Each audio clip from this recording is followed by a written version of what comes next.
July 14, 1945, Camp Seagoville, Texas. The mesquite smoke rolled thick across the dusty yard, curling upward into a sky so blue it hurt to look at. Charcoal hissed beneath slabs of pork ribs glistening with sauce. Cowboys in faded denim laughed near the grill, tongs clicking like distant gunfire.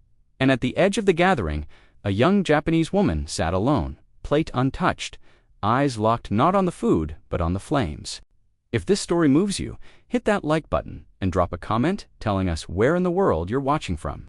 Subscribe if you believe the smallest acts of kindness can echo louder than bombs, because what these Texas guards discovered about her silence would shatter every assumption they'd made about war, honor, and what it means to survive.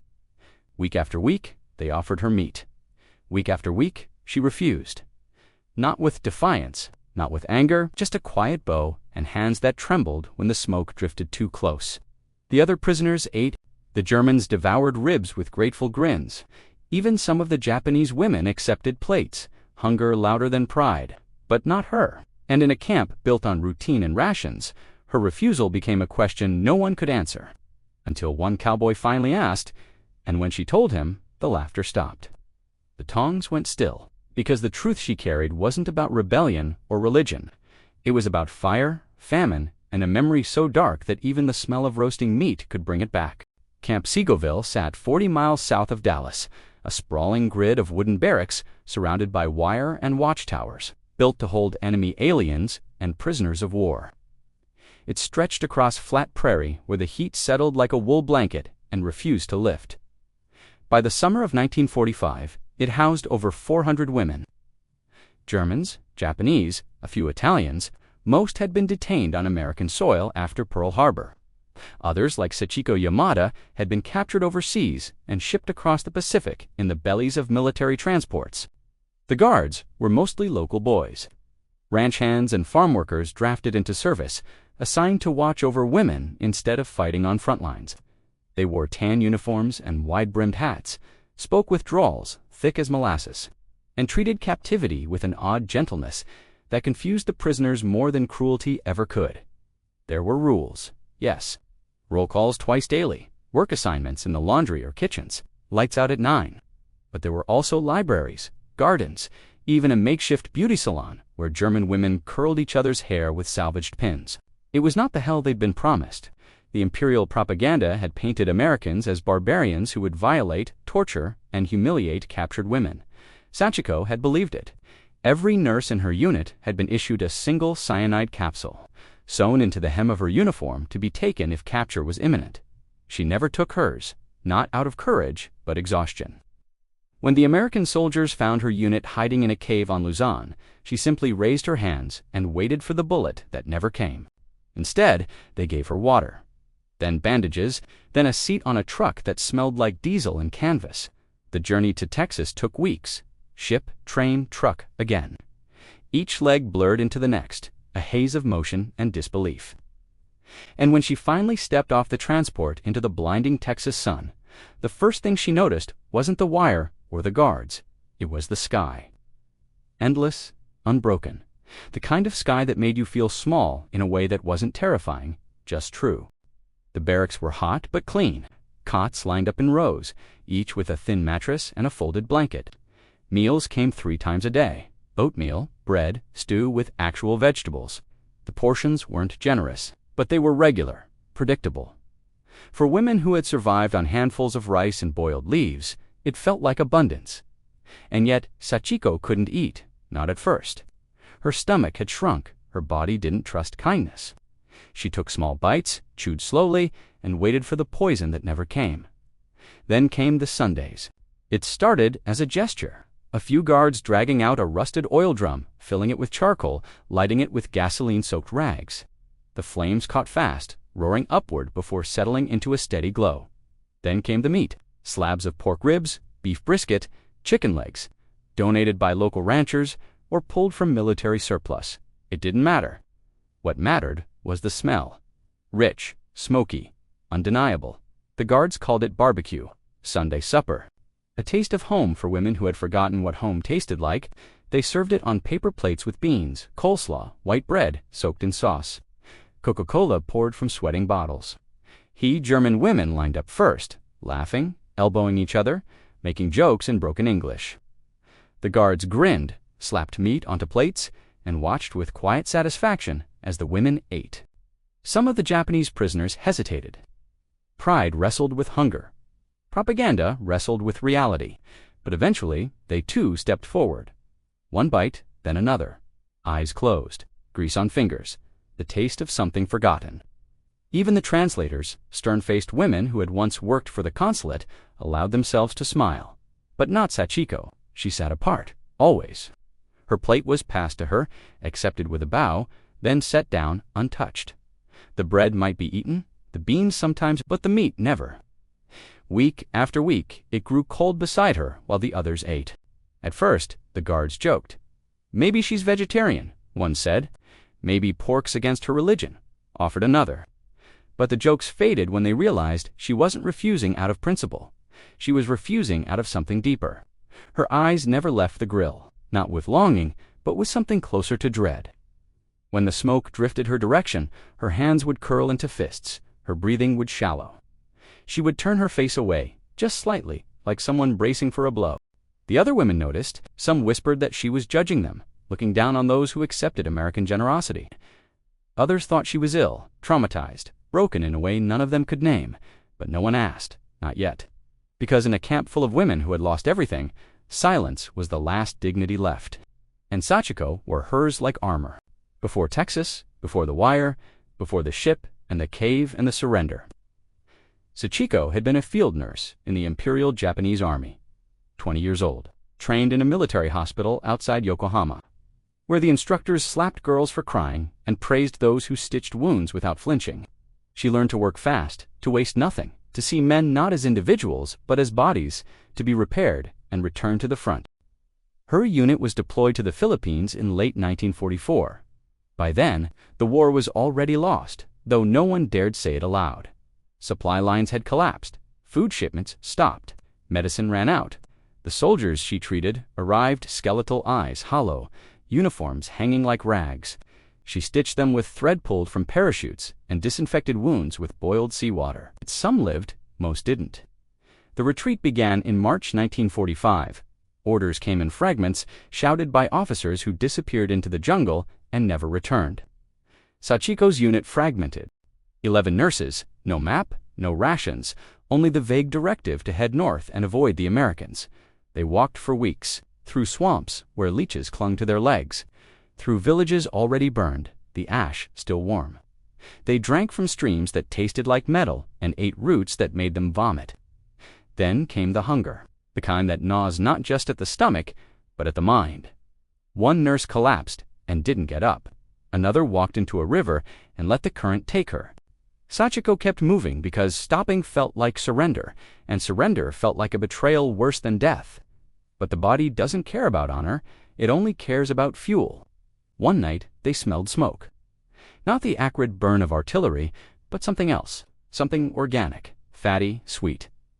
They followed it to a clearing where Japanese soldiers sat around a fire, chewing slowly, eyes unfocused. There was no pot, no animal carcass, just the fire and the meat skewered on sticks, and the silence. The terrible, suffocating silence of men who had crossed a line they could never uncross. Sachiko didn't ask. She didn't need to. She saw the discarded clothing at the edge of the camp. Civilian, small, the kind worn by Filipino villagers who had lived in these jungles for generations. She turned and walked away, stomach churning, bile rising. That night, she vomited until there was nothing left. And the next morning, when the unit moved on, she refused to eat anything that had touched fire. Days later, the Americans found them.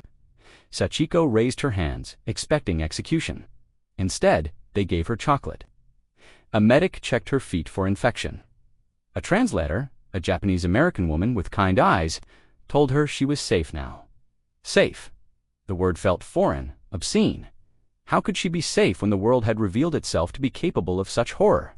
The cowboy who noticed his name was Bill Harmon, 42 years old, too old for the draft but not too old to serve. A rancher from Amarillo with a limp from a horse accident and a face weathered by decades of sun. He'd been assigned to Camp Segoville not because of skill, but because someone needed to manage the livestock the camp kept: chickens, a few goats, a dairy cow that provided milk for the children of guards who lived on site. Bill wasn't a talker. He moved slow, spoke slower, and watched more than he acted. He'd grown up in a world where silence was respect and patience was strength. He knew how to gentle a spooked horse, how to read weather in the way grass bent, how to tell when something was wrong just by the way it held itself. And he knew, the moment he saw Sachiko refuse that first plate of barbecue, that her silence wasn't defiance. It was survival. He watched her week after week, saw the way her hands trembled when smoke drifted close, saw the way her eyes followed the flames, not with hunger, but with something that looked like recognition, like memory.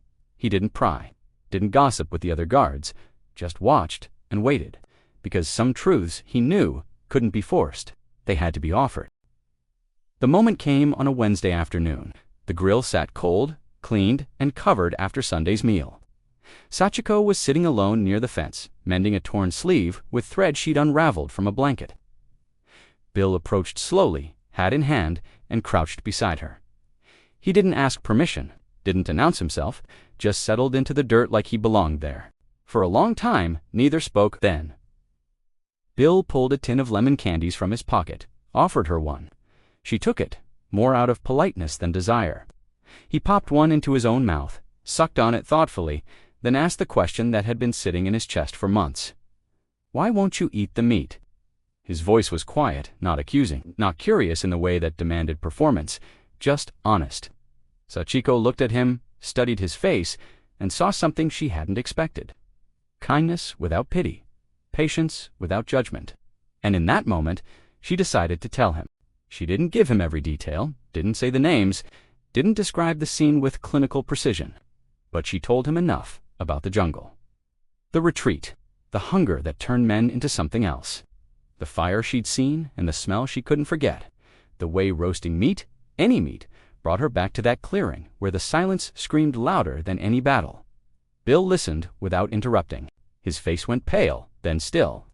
When she finished, he didn't offer comfort, didn't tell her it was okay or that she was safe now. He just nodded once, slow and deliberate, and said, "I understand," and somehow she believed him. That night, Bill didn't sleep. He sat on the porch of his quarters, smoking a cigarette he didn't taste, staring at the stars. He thought about the war, about the things it did to people, about how easy it was to become a monster when the world stopped making sense. And he thought about Sachiko, about the weight she carried every Sunday when the smoke rose. The next morning, he found the camp commander, a brusque officer from Oklahoma who ran the camp with efficiency but little imagination. Bill made his case quietly, simply. No dramatics, just a request. The commander frowned, asked questions, but eventually nodded. One word: fine. The following Sunday, the grill stayed cold. No fire, no smoke, no meat. Instead, the guards served stew, bread, vegetables, coffee. The prisoners murmured in confusion, but no one complained.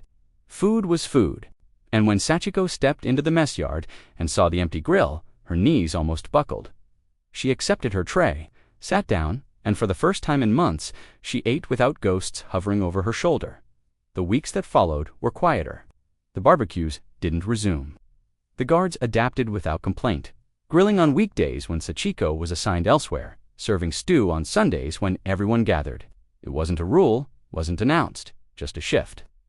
A small mercy offered without fanfare, Sachiko noticed. How could she not? And in the noticing came something she hadn't felt since before the war. Gratitude, not the forced, performative kind drilled into her by officers, but real gratitude, the kind that softens the chest and loosens the throat. One morning, she found a wildflower growing near the laundry line, small, purple, fragile. She watered it each day, just a splash from her tin cup. When it bloomed, she picked it carefully, cradled it in her palm, and walked across the yard to the cold grill.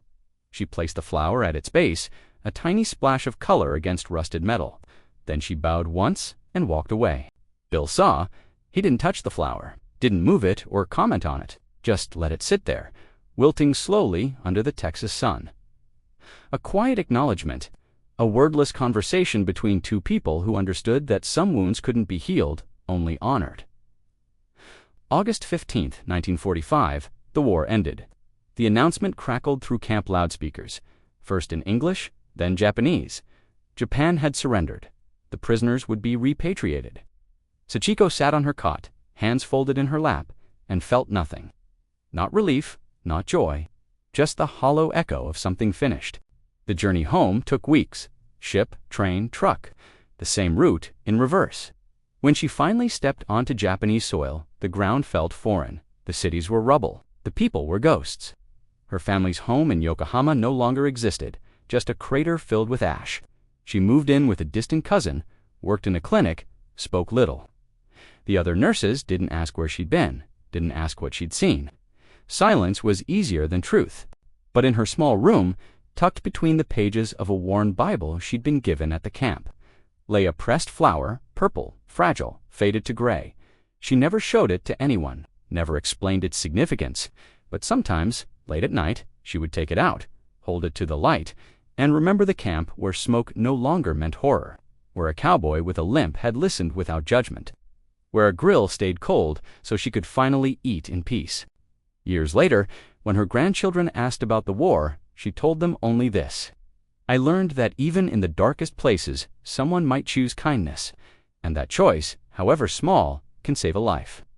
Bill Harmon returned to Amarillo after the war, back to his ranch, his horses, his quiet life. He never spoke of Camp Seacoville, never told anyone about the Japanese nurse or the grill or the flower. It wasn't shame, it was reverence. Some stories, he believed, were too sacred to share. But he never barbecued again, not once. When friends came over, he served stew. When his grandchildren visited, he grilled vegetables. And when they asked why, he just smiled and said he'd lost his taste for it. That was true, but it wasn't the whole truth. The whole truth was this: he'd seen what fire could do, not just to flesh, but to memory, to the soul.